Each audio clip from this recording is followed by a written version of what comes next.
अभी मैं Krishnayan public school में हूँ और आपको तमाम तस्वीरें मैंने दिखाया है इस विद्यालय की, क्लास 1 से लेकर क्लास 10 तक की, और बच्चों की तस्वीर, बच्चों के क्लासरूम में जो शिक्षक पढ़ा रहे थे उनकी तस्वीर दिखाया मैंने, बच्चों से भी बातचीत करके दिखाया, शिक्षक से भी बातचीत करके दिखाया। तमाम जो शिक्षक हैं वो सभी के सभी ट्रेनिंग किए हुए टीचर हैं और वेल टीचर। तो हम बात करते हैं इस विद्यालय के बारे में, आखिर कैसे ये विद्यालय इतनी दिन दुगुनी और रात चौगुनी जो है तरक्की कर रही है। सर, इस विद्यालय के बारे में क्या कहिएगा? सबसे पहले आप अपना परिचय बता दीजिए। जी सर, सबसे पहले मैं आपको धन्यवाद देना चाहूँगा। नंबर 1 भारत, आप जो यहाँ तक आए और इस ग्रामीण क्षेत्रों में भी आप न्यूज़ कवरेज करने के लिए यहाँ तक इतनी कठिनाई के बाद आ रहे हैं, इसके लिए आपको तमाम टीम और आपको पूर्णतः बधाई। मेरा परिचय है, मैं अमर आनंद हूँ। मैं गवर्नमेंट के प्रधान शिक्षक के पद पे हूँ। इस विद्यालय का मैं कोई आधिकारिक व्यक्ति नहीं हूँ। मुझे जब छुट्टी रहती है या जब मैं फ्री रहता हूँ सरकारी कार्यों से, तो मैं, क्योंकि मैं पहले यहाँ के एजुकेशनल डायरेक्टर के पद पे रहा हूँ, जब मैं यहाँ कार्यरत, सरकारी सेवा में कार्यरत नहीं था, तो मैं यहाँ का एजुकेशनल डायरेक्टर था। उसी सिलसिले में इन लोगों से हमारी जान पहचान है और जब भी कोई सलाह मशविरा लेनी होती है तो ये हमें लोग को बुलाती है और इन लोगों का आग्रह रहता है कि जब भी सर छुट्टी का समय हो, चूँकि सरकारी सेवा में रहते हुए हम किसी भी प्राइवेट सेक्टर में काम नहीं कर सकते हैं, वैसे भी शैक्षणिक संस्थानों में हम कार्य नहीं कर सकते हैं, तो हम सिर्फ जब इन लोगों को कोई सलाह मशविरा देनी होती है तो मुझे बुलाया जाता है और मैं आता हूँ। आज भी गुरु नानक जयंती है और इसी कॉन्टेक्स्ट में हमारे स्कूलों में छुट्टी है, तो मैं चूँकि नज़दीक में ही रहता हूँ तो मैं यहाँ आया हुआ हूँ। ये स्कूल जहाँ तक मुझे जानकारी है इसमें मैं कार्यरत था और आज ये school Sunita Devi educational foundational trust से ये चलती है और इनके डायरेक्टर हैं श्री सुरेंद्र यादव जी, और यहाँ के प्रिंसिपल हैं श्रीमती लक्ष्मी देवी जी। इस विद्यालय में जो मैंने क्लासरूम पर दिखाया, शिक्षक दिखाए, और तमाम जो शिक्षक हैं प्रॉपरली क्लासरूम में थे, क्लास में पढ़ाई करा रहे थे। बच्चे जो है तमाम, मैंने जो क्लासरूम चेक किए हैं, तमाम क्लासरूम में बच्चे काफ़ी अधिक संख्या में दिख रहे हैं। लगभग इस विद्यालय में कितने बच्चे होंगे? देखिए, इस विद्यालय में करीब 950 के करीब बच्चे होंगे। दोनों ब्रांच मिला करके एक ब्रांच है इनका Krishnayan public school play school, जो प्ले टू यूकेजी चलता है वहाँ, और यहाँ मिला करके करीब 950 बच्चे होंगे एडमिटेड। अच्छा, 950, जिसमें प्रेजेंटेशन वही 800 के करीब रहती है। 100-150 बच्चे तो अमूमन एब्सेंट होना तय रहता है, तो ये इनकी कैपेसिटी है। इनके भीड़ का रहस्य या इनकी जो क्लासरूम भरी हुई है, आपने जब देखा होगा तो वीडियो में आपने देखा होगा या दिखाने की कोशिश किया गया होगा। यहाँ के क्लासरूम अभी कहा जाए तो पक्की नहीं है, अर्ध पक्की है, फिर भी यहाँ इतने बच्चे आ रहे हैं। ये लोगों का इन पर अटूट विश्वास, स्कूल विश्वास के साथ अनुशासित एजुकेशन यानी अनुशासित शिक्षा से चलती है। इसके लिए लोगों का इन विद्यालयों पर ये 12 सालों में अटूट विश्वास रहा है और उनके विश्वासों पे खड़ा उतरते हुए पिछले साल भी इन्होंने नवोदय में 100% रिजल्ट देता है। इस बार भी ये 100% मैट्रिक में, जैसा मुझे जानकारी है कि 100% इन्होंने फर्स्ट डिवीजन बच्चे को दिया है। उसके बाद इस विद्यालय में 30 बच्चे में 6 बच्चे 400 प्लस मार्क्स जो है वो ऑब्टेन किए। करीब इसमें 19 बच्चे 350 प्लस मार्क्स लाए हैं, जो 70% के एबव होता है। यहाँ के जो प्रखंड टॉपर हैं आशीष आनंद, वो 461 मार्क्स लाए हैं और प्रखंड टॉपर के रूप में वो हैं। ये कहा जाए कि स्कूल अपनी जो ये बुलंदियाँ छू रहा है, उसमें इनकी लोकप्रियता बढ़ने का सबसे बड़ा रीजन है अनुशासन और गार्जियनों के साथ मितव्ययी होना। गार्जियनों के साथ मितव्ययी गार्जियन के साथ मितव्ययी होने का मतलब ये है, आज जिस बदलते हालात में जहाँ एजुकेशन एक व्यापार का रूप ले रहा, उस व्यापारिक रूप में भी ये अपने एजुकेशनल फी को, यानी जो ट्यूशन फी है और छात्रावास फी है, तो उसमें ये बहुत ही कम लेकर के लोगों को बेहतर एजुकेशन दे। इनका क्या है मतलब, जैसे कोई एडमिशन, न्यू स्टूडेंट को एडमिशन करवाना चाहेगा तो उसको जो है कितना जो है एडमिशन फी देना होगा, कितना मंथली फी देना होगा? देखिए इसमें ना के बराबर है, जैसा कि 2550 रुपये जो डे स्कॉलर बच्चे हैं उन्हें लगता है एडमिशन फी, और सुविधा अनुसार उन्हें 1 प्ले टू यूकेजी के लिए मात्र 500 रुपये फी कर देना पड़ता है, और 1 to 6 के लिए 1 to 10th के लिए इन्हें 600 रुपया पर बच्चा देना पड़ता है। अच्छा, चाहे वह मान लीजिए कि 1 क्लास में एडमिशन कराए, 3 में कराए या 10th क्लास में कराए, फीस 600 रुपया ही देना? जी 600 रुपया ही देना पड़ता है। और जैसा कि अभी आप देख रहे होंगे कि जो जितनी बच्चे हैं जिस क्लास में, और उसमें 1 क्लास में जितने बच्चे हैं उनमें सरकार के नियमानुसार 25% बच्चे को निःशुल्क पढ़ाया जाता है, जिसका ज्ञानदीप पोर्टल पर ऑनलाइन की सुविधा रहती है। ऑनलाइन जिसका नामांकन होता है उन्हें पूर्णतः फी जो है नहीं लगता है। अगर नहीं लगता? जी नहीं लगती है। उसके बाद जो बच्चे, वही बच्चे अगर 2 में जाएंगे तो फी नहीं लगेगा, वही बच्चे अगर 3 में जा रहे हैं, यानी कहा जाए तो 25% बच्चे को ये फ्री एजुकेशन दे रहा है।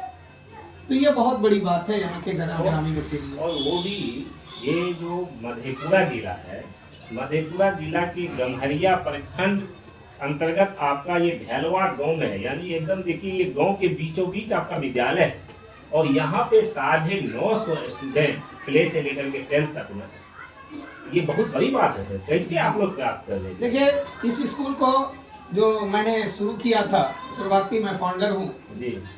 अब तो मैं सरकारी सेवा हूँ, लेकिन जिस समय था मैं फाउंडर था।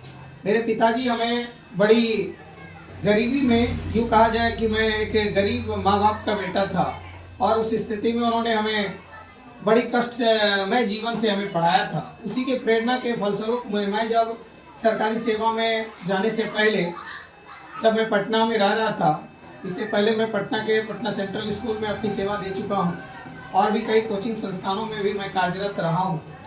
तो वहाँ से जब मैं इधर के और चल रहा था, जब मुझे ये जानकारी सुनिश्चित हो गई तो मुझे सरकारी सेवा मिल रही है, तो उसमें कुछ टेक्निकल इशू में जितना समय व्यतीत हुआ जी। तो उसी एवज में उस समय मैंने ये निर्णय लिया कि मैं जिस तरह गरीबी में गरीबों को सही एजुकेशन नहीं मिल पाता है, तो मेरा ये उद्देश्य रहेगा कि गरीबों को भी सही एजुकेशन मिलेगा।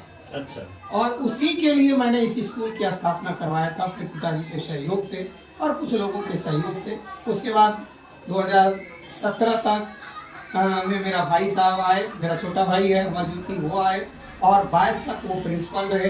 22 के बाद वो भी सरकारी सेवा में गए, उनका भी दिशा निर्देश अभी भी इस स्कूल को प्राप्त रहता है। तो लगातार जो है हम लोग दोनों भाई या हमारा जो पूरा परिवार है, हमारे पिताजी से पहले भी जब हम लोग पढ़ा करते थे तो ट्यूशन पढ़ाया करते थे। यानी हमारा यह अगर कहा जाए तो यह एक परंपरागत पेशा।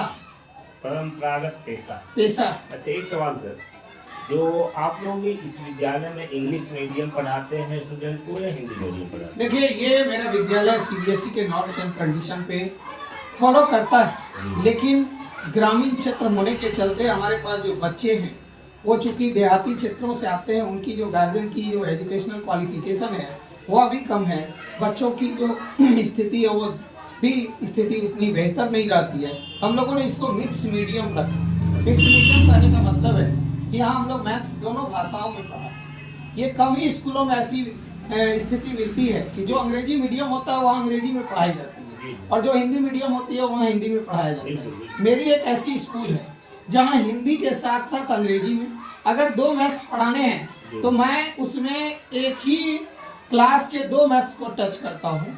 पहले अगर मैं प्रॉफिट एंड लॉस को यहाँ का जो सजेशन मैं दिया हूँ उसमें मेरा मानना है कि अगर क्रैमुल विक्रैमुल पढ़ा रहे हैं आप तो आप उसको हिंदी में पढ़ा दीजिए, हिंदी के प्रॉब्लम सॉल्व करवा दीजिए, और फिर उन्हीं को अंग्रेजी में समझाइए। कॉस्ट प्राइस और सेल्स प्राइस के बीच में भी उन्हें बताइए। अगर लाभ हानि पढ़ा रहे हैं तो प्रॉफिट एंड लॉस भी बताइए, क्योंकि अगर बच्चे को ज़्यादा पैसा होगा, उनकी आर्थिक स्थिति समृद्ध होगी, तो इसी स्कूल में ना रह करके अगर कहीं चाहे तो बेहतर सीबीएसई स्कूल में भी वो दाखिला ले सकता है, क्योंकि वो बच्चा जहाँ तक हो सके बेहतर कर सके।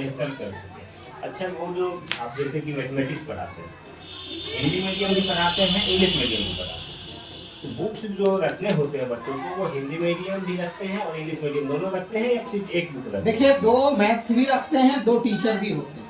अच्छा। एक अंग्रेजी मीडियम के लिए 3 दिन जो सप्ताह में होता है, 3 दिन अंग्रेजी मीडियम के मैथ्स के लिए अंग्रेजी मीडियम के टीचर वहाँ मौजूद रहते जी। हैं, और हिंदी मीडियम के जो रहते हैं उनके टीचर हिंदी मीडियम से रहते हैं और वो उनको हिंदी मीडियम के मैथ्स समझाते हैं। अभी आप लोगों का क्लास जो चलती है सर, स्टार्टिंग और एंडिंग टाइम क्या है?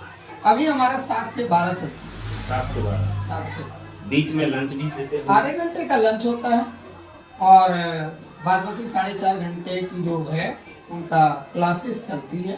टीचर्स और पेरेंट्स मीटिंग भी रखते होंगे? अभी भी आप जब आए थे तो देख रहे थे कुछ टीचर्स अपने पेरेंट्स आए हुए थे, क्योंकि हमारे यहाँ परंपरा है कि हम लोग रिजल्ट कार्ड जो है गार्जियंस यानी अभिभावक को ही देते हैं।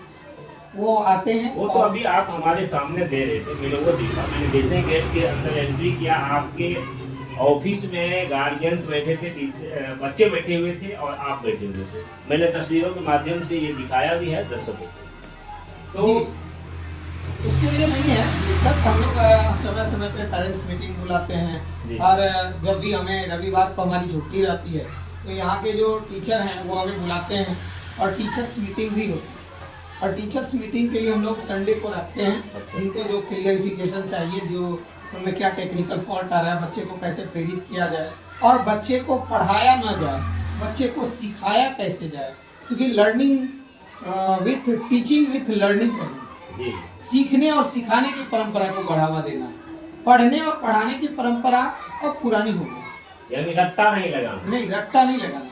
बच्चे को साइंस अगर पढ़ा रहे हैं तो लैब करके उनको दिखाइए, उनका प्रोजेक्ट वर्क करवाइए, और बच्चे को दिखे कि साइंस में सोडियम कार्बोनेट क्या है। सर, आपको जो दर्शक देख रहे हैं जी, इस विद्यालय में मैंने आके प्रॉपर्ली सब चीज दिखा दिया है, वो भी दर्शक देख रहे हैं। जी, अब जो न्यू स्टूडेंट यहाँ आना चाहें, उनके गार्जियन आपसे बात करना चाहें, तो वो कैसे बात करेंगे, और उनके लिए जो है आप क्या क्राइटेरिया फॉलो करेंगे? देखिए, मैं जो चाहूँगा कि जो भी, चूँकि मैं गवर्नमेंट सेक्टर में हूँ, मैं किसी भी स्कूल का प्रचार करना मेरा उद्देश्य नहीं है, ना ही मैं इसको बढ़ावा देता हूँ।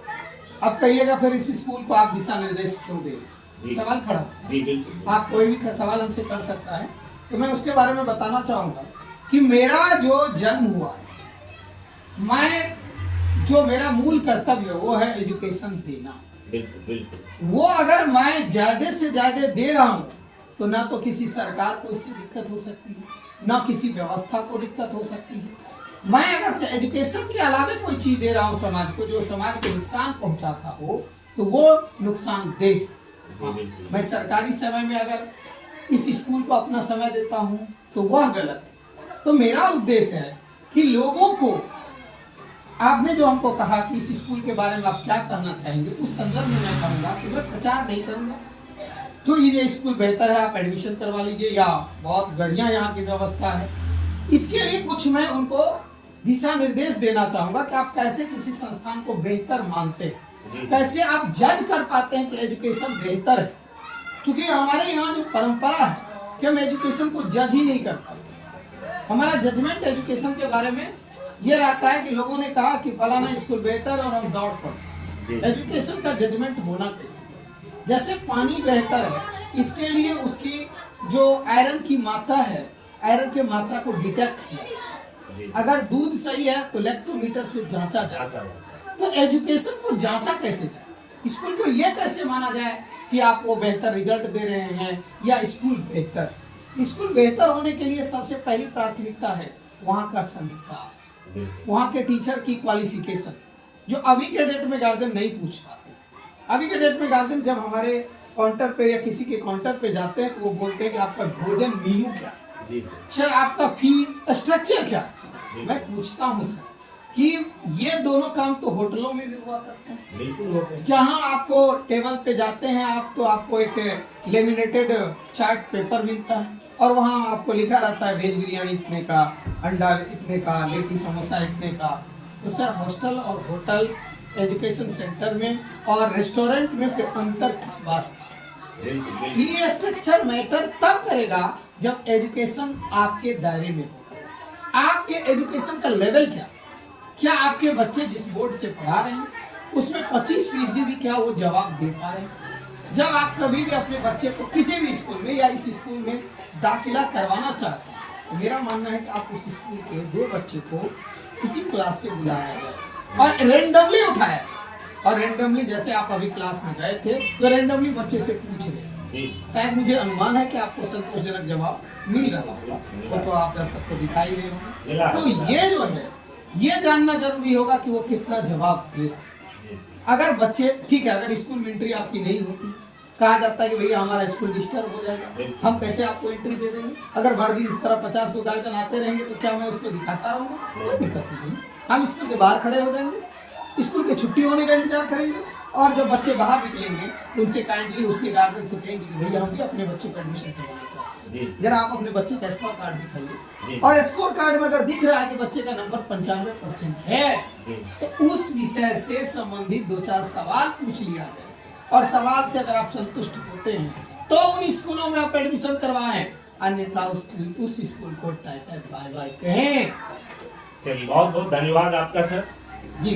तो मैं ये चाहूंगा कि जिस इस स्कूल को अगर जो लोग फॉलो कर रहे हैं, देख पा रहे हैं या आपके माध्यम से दिखाया जा रहा है, अगर जैसा कि रिजल्ट मुझे मिला है, मैं समझता हूँ कि ये टॉपर हैं, इस एरिया के टॉपर संस्थानों में है, बेहतर एजुकेशन दे रहा है, तो इनको फिर भी वो परखें, देखें, संतुष्ट हो लें और अगर संतुष्ट होते हैं तो अपने बच्चे को जरूर वो बेहतर एजुकेशन देने में कामयाब हो, क्योंकि यह संस्थान कम से कम पैसा लेकर के अगर बेहतर कर रहा है तो हमारे देश को तरक्की में यह भी एक मददगार साबित होगा। और हमारा देश में जो बेरोजगारी बढ़ रही है, आज जो इतने कुछ बढ़ रहे हैं, उसमें एजुकेशन ही है इसको जो रोक सकता है। तो मैं उनसे निवेदन करना चाहूँगा कि आप आइए और यहाँ के जो मैनेजमेंट है, यहाँ के जो डायरेक्टर है, यहाँ के जो प्रिंसिपल है, उनका कॉन्टैक्ट नंबर है 9534748348 और एक नंबर है 6203022581 और एक नंबर है 799-238-5371। इन सभी नंबरों पे बात कर सकते हैं। वैसे आप यहाँ के बोर्ड को भी मेंशन कर सकते हैं और यहाँ आकर के ऑफिस में कॉन्टैक्ट करके जानकारी प्राप्त कर लीजिए। लेकिन जब भी एडमिशन लीजिए, जिस भी स्कूल में लीजिए एडमिशन, एकदम से उसको तरोताजा करके जांच करके, नवोदय का तैयारी करवा रहे हैं, उसके नाम पे भाई कर रहे हैं, रिजल्ट नहीं हो रहा है, क्यों आप दाखिला लेते हैं? तो हमारा ये है कि आप देख लीजिए कि रिजल्ट दे रहा है। इस विद्यालय का तो रिजल्ट हो रहा है, हर साल रिजल्ट होता है, मुझे जहाँ तक जानकारी है, और उनका अपना आकर के वेरिफिकेशन कर ले और फिर एडमिशन ले। यहाँ जो भी मुझे जानकारी है, साथ जो है स्कूल पेन भी है और हॉस्टल की भी बेस्ट फैसिलिटी है, वो भी न्यूनतम दरों पे 1 to 5 के लिए, यानी प्ले टू 5 के लिए हम मात्र 3500 रुपया में भोजन, नाश्ता और एजुकेशन दी जा रही है और 3700 में 6 से 10 तक के बच्चे के लिए रहना, खाना और पढ़ाने की व्यवस्था की जा रही है। ये आज के डेट में इम्पॉसिबल लगता है, लेकिन यहाँ मुझे जो जानकारी मिलती है यहाँ हो रहा है। जी। तो आपने देखा, मैंने आपको तमाम तस्वीरें दिखाई है और आप वीडियो के माध्यम से तमाम बातों को जो है आपने सुना है कि इस विद्यालय की आखिर खासियत क्या है। इस विद्यालय की सिर्फ और सिर्फ हमारे मुंह से खासियत पे ना जाए या जो सर ने बताया उस खासियत पे ना जाए, वो सर खुद भी ये बात कह रहे थे वीडियो में, आप वो देख रहे थे। आप लोगों से ये कहना चाह रहा हूँ कि आप लोग इस विद्यालय के बारे में पता लगा सकते हैं। आप लोग इस विद्यालय में आ करके आप विजिट करके आप देख सकते हैं। यहाँ आपको स्क्रीन पे, आपका जो स्क्रीन है उस स्क्रीन पे दिख रहा जो नंबर है, मोबाइल नंबर है, जो कॉन्टैक्ट नंबर है, वो यहाँ के मैनेजमेंट, यहाँ के प्रिंसिपल का मोबाइल नंबर है, यहाँ का जो इंचार्ज है उनका मोबाइल नंबर है। उस मोबाइल नंबर पे, आपके स्क्रीन पे जो मोबाइल नंबर दिख रहे हैं, उस मोबाइल नंबर पे आप लोग कांटेक्ट कर सकते हैं या फिर आप यहाँ खुद आकर के इस विद्यालय में आकर के आप विजिट करके खुद जो है प्रॉपरली हर चीज को देख के आप यहाँ पे बातचीत करके आप अपने स्टूडेंट का अगर इच्छा हो तो आप एडमिशन करा सकते हैं, ताकि आपके बच्चों का उज्जवल भविष्य हो सके। आप इधर उधर ना भटके, आप जांच परख के हर सुविधा को देखते हुए यहाँ बिल्कुल कम से कम दरों पर, कम से कम रुपयों में यहाँ जो है आपको शिक्षा मिलती है और यहाँ के जो बच्चे हैं उनसे भी हमने बात किया, यहाँ के जो कुछ गार्जियन हैं उनसे भी मैं जब आया था गेट पे पहले ही तो मैंने बातचीत किया था, उन लोगों का भी कहना है कि सर बहुत ही बेहतर सुविधा। बाकी आप लोग क्या कुछ सोचते हैं, वीडियो में मैंने तमाम चीज़ें मैंने खुद दिखाया है, बाकी आपको क्या ही कहा जा सकता है। आप लोग जांच परख लें और इस विद्यालय में अगर आप चाहें तो एडमिशन करा सकते हैं। तो फिलहाल अभी के लिए बस इतना ही। आप लोगों को हमारा ये वीडियो कैसा लगा आप लोग कमेंट के माध्यम से अपनी अपनी बेशकीमती राय कमेंट बॉक्स में जरूर रखें। और अगर आप हमारे फेसबुक पेज को देख रहे हैं तो फेसबुक पेज को भी लाइक कीजिए, फॉलो कीजिए। अगर आप यूट्यूब चैनल को देख रहे हैं तो यूट्यूब चैनल को भी आप सब्सक्राइब कर लीजिए, लाइक कीजिए और अधिक से अधिक इस वीडियो को शेयर कीजिए, ताकि जो गार्जियन भटक रहे हैं, जिन बच्चों का जिंदगी खराब होने की कगार पे है, जो ठगा रहे हैं वो ठगाए नहीं, वो सही जगह सही सोच के साथ जाए। फिलहाल अभी के लिए बस इतना ही। धन्यवाद। जय हिंद, जय भारत।